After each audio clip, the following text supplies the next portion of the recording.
The Soviet officer lay in the pile of dead men with a leg covering his face. The Germans fired wildly at the Soviet soldier's body to make sure no one was left alive. Fortunately, the officer dodged all the bullets. After the Germans retreated, he was nervous and vomited. He carefully crawled out of the pile of bodies. That's when he noticed two Germans in a building across the street. He pulled a rifle from the bodies and adjusted his breathing. He was about to pull the trigger when a voice suddenly came from beside him. The recruit told him that firing randomly would reveal their position. The officer looked at him and pulled the trigger anyway. But there were no bullets in the gun, and he couldn't stop his hand from trembling as he tried to pull the bolt. At that moment, the new recruit crawled over, took the gun in his hand, and skillfully pulled the bolt. Pressing the only 5 bullets left into the chamber, he finally handed the gun to the officer and told him to wait until there was an explosion before firing so that he could hide his position. Then began to observe the Germans. The officer picked up his rifle and began to take aim, but the Germans across the street kept moving. He turned his head to the recruit beside him, his glasses blurred by sweat and blood, and the Krauts had begun to shower, showing only their heads, a difficult target to aim at. The recruit saw the officer's dilemma and asked the officer for his rifle. Just as the recruit was adjusting his position, a jeep vehicle arrived, bringing 3 more German soldiers with it. The pressure on the recruit is mounting because he only has 5 bullets. There were 5 enemies, and he needed to get every shot right. At this point, the officer is accidentally spotted by the Germans, and he hastily hides.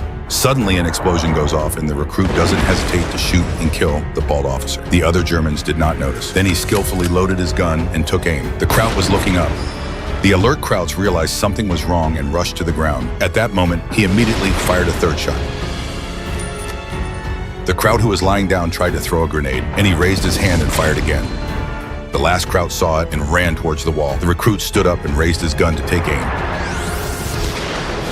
All 5 bullets hit their targets. The officer beside him looked at him in disbelief. This Soviet ace sniper was real. Do you know how many enemies he killed in the Second World War?